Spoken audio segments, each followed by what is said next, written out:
What happens when a judge must try her childhood friend, now accused of a crime?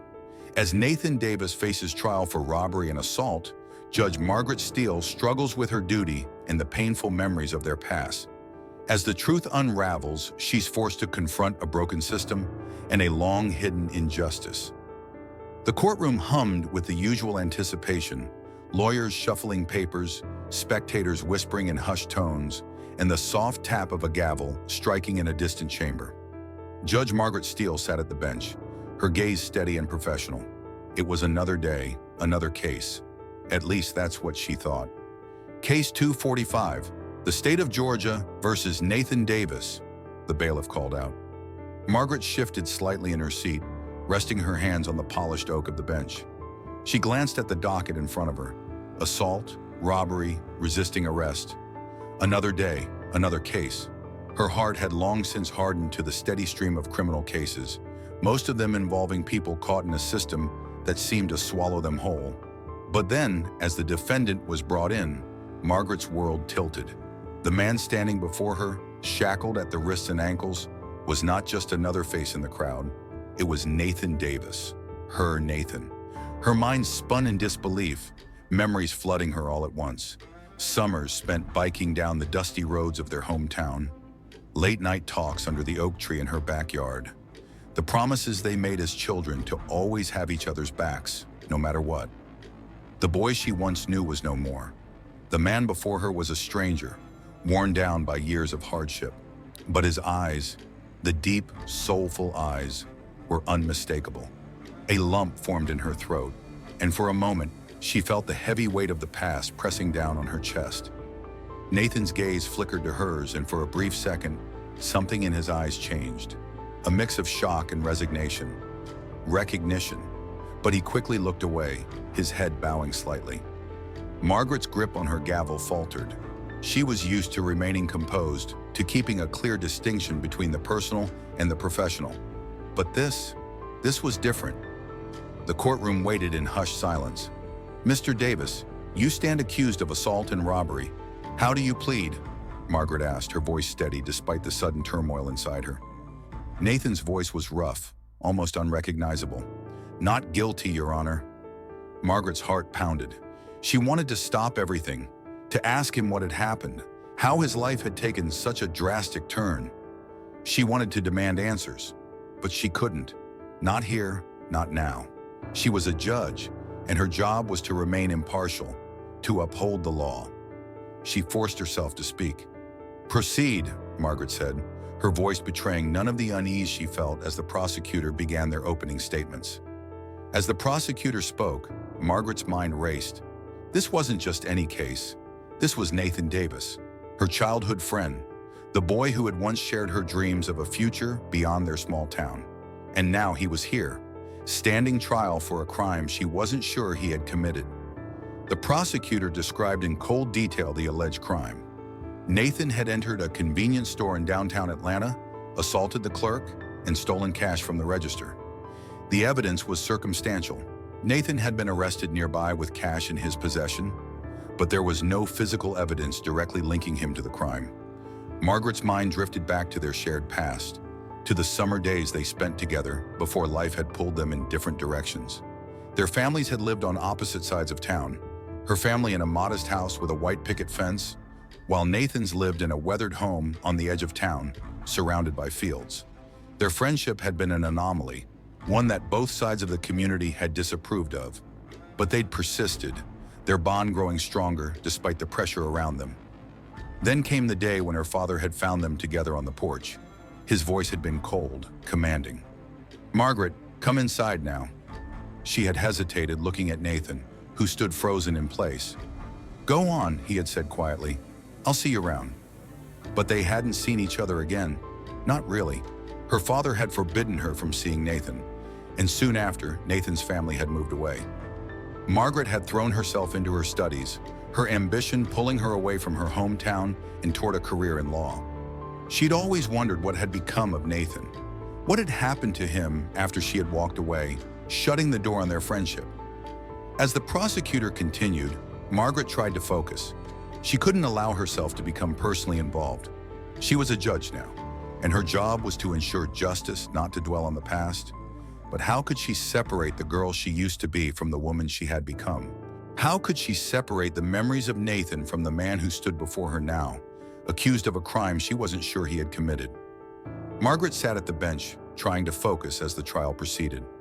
Nathan Davis, the defendant, sat shackled at the table, staring down at his hands. His posture was defeated, his face a mask of exhaustion. Yet Margaret couldn't ignore the memories flooding back, of the boy she once knew, the boy who had been her closest friend. The prosecutor, David Turner, was speaking. His voice was cold, his words sharp as he outlined the case. Nathan had entered a convenience store in downtown Atlanta, assaulted a clerk, and stolen cash. The evidence, Turner said, was clear. Nathan had been arrested nearby with stolen cash in his possession. The prosecutor painted a picture of a violent criminal, one with no regard for the law. Margaret listened intently, but something about Turner's description didn't sit right. Nathan had been a troublemaker in his youth, but he had never shown violence. Could he really have done this? The question gnawed at her. Olivia Harris, Nathan's defense attorney, stood up to make her opening statement. She was young but confident, her voice carrying clearly across the room. "The prosecution would have you believe this is a simple case," Olivia began, "but we will show you it's not. My client, Nathan Davis, maintains his innocence. There's more to this story, and the evidence does not support the assumptions made in the heat of the moment." Margaret found herself nodding slightly. Olivia was right. There were holes in the prosecution's case. The surveillance video was grainy and unclear, and the clerk's identification of Nathan wasn't definitive. Still, Margaret's mind was clouded with doubt. How could she be impartial when the defendant was someone she had once called a friend? She thought back to the summers they spent together, racing bicycles down the dusty roads of Ashford. Their friendship had been a secret, hidden from the disapproving eyes of their community. Margaret had lived on the right side of town, her family's house neat and well kept. Nathan's family, on the other hand, had lived on the outskirts, in a small, weathered house. Despite their differences, they had formed a bond, one that had been stronger than the barriers society had placed between them. Nathan had once asked her, under the stars, if she ever thought about leaving Ashford. "Do you think we'll ever get out of here?" he'd asked, his voice serious for a boy his age. She had laughed it off, but he had meant it. Even then, Nathan had understood the limitations placed on him because of where he came from and who he was. Then everything had changed. One evening, Margaret's father had caught them on the porch talking. His voice had been cold, commanding. "Margaret, get inside." Nathan had quietly told her to go, and with that, their friendship had ended. Her father had forbidden her from seeing him again, and soon after, Nathan's family moved away. Years had passed. Margaret had left Ashford, went to law school, and built a career. But there was always a part of her that wondered what had happened to Nathan. And now here he was, standing trial for a crime she wasn't sure he'd committed. The courtroom was heavy with tension as the prosecutor continued. Margaret tried to keep her focus, but the weight of the past was hard to shake. Nathan had always been troubled, but he was not a violent man. Was he really guilty, or was something else at play here? As the lunch break was called, Margaret rose from the bench. Her assistant, Claire, approached her with concern. "Judge Steele, you seem distracted. Are you okay?" Margaret paused, considering the question. She wanted to confide in Claire, to tell her the truth, that the man on trial was someone she had known as a child, someone she had once promised to always be there for. But she couldn't. To do so would be unprofessional, would compromise everything. "I'm fine," Margaret replied, her voice betraying none of the turmoil inside. "Just a lot on my mind." But Margaret knew it wasn't just a lot. It was Nathan. And the past she had buried long ago had come rushing back, demanding to be acknowledged. The trial pressed on, each day pulling Margaret deeper into a sea of conflicting emotions. As the prosecution presented their case, she tried to stay focused, but every word, every piece of evidence, felt like a thread pulling her back to a time she had long buried. Nathan's trial wasn't just about the law.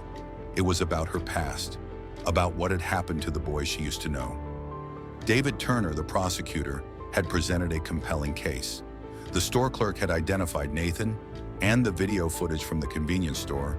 though unclear, seemed to show a figure in a red hoodie. A description that matched Nathan. The circumstantial evidence was mounting, but Margaret's instincts told her that something was off. The defense, led by Olivia Harris, fought back fiercely. She wasn't buying the prosecution's narrative, and neither was she content to let the jury take the case at face value.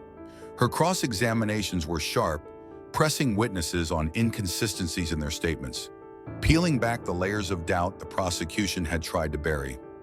Margaret had been impressed by Olivia's determination. There was more to this case than met the eye. But could the defense really prove it? The next day, Olivia called her first key witness to the stand, Officer Samuel Brooks, the arresting officer. Margaret's attention sharpened as the officer stepped up to the witness box, his face set in an expression of no-nonsense professionalism. "You're the officer who apprehended Mr. Davis, correct?" Olivia asked. "That's correct," Officer Brooks replied, his voice steady. Olivia's questions were pointed. "Can you tell the jury why you stopped Nathan Davis?" Officer Brooks shifted uncomfortably in his seat. He matched the description of the suspect. Black male, mid-40s, wearing dark clothing. Olivia's brow furrowed. And yet, in the video, the suspect was wearing a red hoodie. "Did you find one on Mr. Davis when you arrested him?" "No," Officer Brooks answered quickly, "but he could have discarded it." Olivia didn't let up. "Did you search the area around where you apprehended him? Did you find any evidence to support the claim that he discarded the hoodie?" Officer Brooks hesitated. "No, ma'am, we didn't have time. We had to act fast." Olivia's voice was ice cold. "So, you arrested Mr. Davis based on a vague description, without any physical evidence to tie him to the scene?" The officer's silence spoke volumes. Margaret's gaze shifted to the jury. A few members exchanged skeptical glances, a shift in the room that didn't go unnoticed. Olivia pressed on. "You stated that Mr. Davis protested his innocence when you arrested him. Did you consider looking into his claim further, or did you simply assume he was guilty because of his appearance?" Officer Brooks tightened his jaw. "I followed protocol." Olivia's voice was cutting. "Protocol? But what about justice?" The room fell quiet. Margaret's eyes flickered from the witness stand to Nathan. He was sitting straighter now, his hands clenched as though the cross-examination had sparked something in him, a glimmer of hope. Olivia's next move was to bring in a forensic analyst, someone who had reviewed the convenience store's surveillance footage. The analyst explained that the timestamp on the video had been altered, making it unreliable. The footage was grainy and unclear, leaving too much room for doubt. The jury listened intently as the analyst emphasized that no definitive conclusions could be drawn from such poor quality evidence. Margaret felt the weight of this testimony. The prosecution's case was built on shaky ground. Yet the more Olivia poked holes in the evidence, the more Margaret's mind raced. Was Nathan guilty, or was he just another victim of a system that had already decided his fate? As the trial broke for the day, Margaret lingered at the bench, staring at her gavel. The room had emptied, but her mind was still spinning. She knew she couldn't let her personal history with Nathan cloud her judgment, but she also couldn't shake the feeling that there was more to this story than what the evidence suggested. Nathan hadn't changed in all these years. He still carried himself with that same quiet defiance. She could see it now. The boy she once knew, the boy who had dreamed of leaving Ashford, was still inside the man sitting in that chair. But was that enough to prove his innocence? The trial was nearing its end. As the final arguments echoed through the courtroom, Margaret sat motionless behind the bench, her gavel before her like an anchor. The weight of the decision pressed heavily on her chest. Nathan's fate was no longer just about the law. It was about the life they once shared and the paths that had led them to this moment. The prosecutor, David Turner, rose first. His words were sharp and calculated as he painted Nathan as the villain. "Ladies and gentlemen of the jury, the evidence is clear. This man walked into a store, attacked a clerk, and stole what wasn't his. He was apprehended with the stolen money. There is no question here. He is guilty." His voice dripped with certainty, but Margaret felt an unease gnawing at her. The case was far from straightforward. The defense, led by Olivia Richards, wasn't backing down. "The prosecution wants you to believe this is an open and shut case," Olivia began, standing tall before the jury. "But there's too much doubt. The evidence doesn't fit. The surveillance footage is grainy. The description is vague. Nathan Davis did not commit this crime. Olivia's argument hung in the air, a stark contrast to Turner's relentless confidence. The lack of concrete evidence, the questionable video, and the flawed witness testimony made it hard to ignore the cracks in the case. But still, the truth felt elusive. The jury had seen it all, but Margaret couldn't shake the feeling that something was missing. The jury filed out to deliberate, and the courtroom emptied. Margaret lingered at her desk, the weight of the trial pressing down on her. Claire, her assistant, entered but quickly left when Margaret waved her off. She needed time to think, time to process. Every inch of the courtroom felt heavy, as if the walls themselves were holding secrets. Nathan's defense had planted seeds of doubt, but was it enough? Was the truth enough to break through years of assumptions, of prejudice, of a system built to ignore the humanity of people like Nathan? Margaret closed her eyes, remembering the boy who had once sat beside her under the stars, dreaming of a life beyond Ashford. Their bond had been a fleeting thing, interrupted by the weight of the world around them. She had left town, chased her dreams, while Nathan had been left behind, trapped by a system that had never given him a chance. But here they were, together again, in this cold, sterile room. Her gavel loomed over her, a reminder that her role wasn't just about delivering justice. It was about deciding how that justice was shaped. The truth was a murky thing, often distorted by who was telling it. When the jury finally returned, the tension in the room was palpable. Margaret's heart thudded in her chest as the foreperson rose. In the case of the state of Georgia versus Nathan Davis, the foreperson's voice shook slightly, we find the defendant not guilty. Gasps rippled through the room. Nathan's expression didn't change. He stood, his chains clinking as he signed his release papers. Free at last. The weight in Margaret's chest didn't lift, though. She'd done her job, but this wasn't just about verdicts. It was about lives. As the courtroom emptied, Nathan approached her, stopping a few feet away. His voice was soft but steady. You don't owe me anything, Margaret, but I need to know, why didn't you speak up? Margaret's throat tightened. She had wanted to explain, to tell him the truth, that her role had demanded impartiality, but the words wouldn't come. Instead, she whispered, I couldn't. I had to be fair. Nathan's gaze softened, but there was a quiet sadness in it. Fair? That's the thing, isn't it? The world's never been fair. Not for people like me. I know, Margaret said, her voice a mere whisper. I'm sorry, Nathan. I wish I could have done more. He nodded, the years of hurt flickering across his face. We were just kids, he said softly, but you know better now. With one last look, Nathan turned and walked out of the courtroom. Margaret watched him go, the weight of the trial settling on her shoulders. She had delivered justice, but it was a justice shaped by a broken system. The courthouse was empty now, save for the echoes of footsteps and the faint rustle of papers. Margaret stood at the window, watching the last rays of sunlight slip beneath the horizon. The day was ending, but the questions lingered, haunting her. Nathan had walked out a free man. For the first time in years, he was free to go wherever life might take him. But what did freedom mean in a world that had already judged him?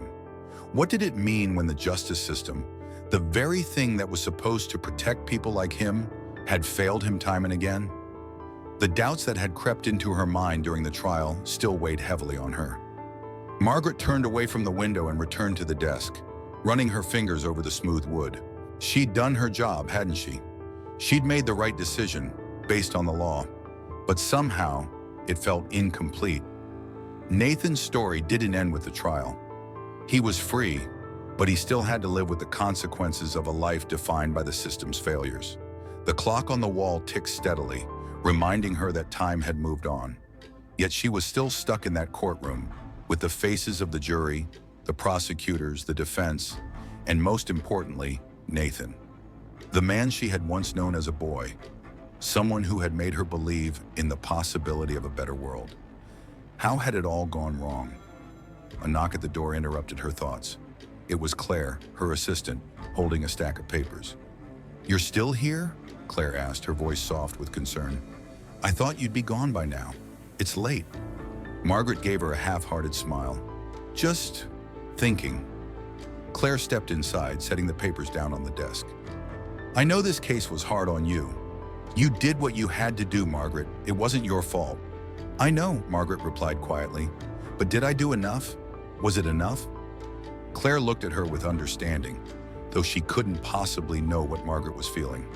Sometimes the system doesn't work the way it's supposed to, but you gave him a fair trial. That's all we can do. Margaret stared at the papers in front of her, but her mind was elsewhere, on Nathan, on the boy she had once known and the man he had become. I thought I believed in the system, she said softly, almost to herself. But now I wonder, is the law enough to fix what's broken in this world? Or is it just another way to keep things the way they are? Claire didn't respond, but Margaret could see the hesitation in her eyes. Maybe she was thinking about the same things, or maybe she didn't want to question the very system she had spent her career working for. Either way, Margaret didn't have the answers. For a long time, she had believed that the law could be a tool for change, but today she wasn't so sure. It was too easy for someone like Nathan to slip through the cracks, to be forgotten, to be caught up in a system that didn't have room for him or for people like him. But then she thought about the small victory, the glimmer of hope that had come from the jury's verdict. Nathan was free. It wasn't perfect justice, but it was something, and perhaps that was enough for today. As Margaret stood up to leave, she felt a strange sense of resolve settle in her chest. There was still so much work to be done, so much to change. But maybe, just maybe, the law wasn't the end. It could be the beginning of something better. Margaret took a deep breath, heading out of the courtroom, her heels clicking on the marble floor. As she stepped out into the fading light, she looked up at the sky, the first stars beginning to emerge. They were far away, distant, yet they still shone. It was a small comfort in a world that often felt dark. The fight for justice wasn't over, and it wouldn't end with a verdict or a trial. It would take more than just one person, more than just one case. But Margaret was ready,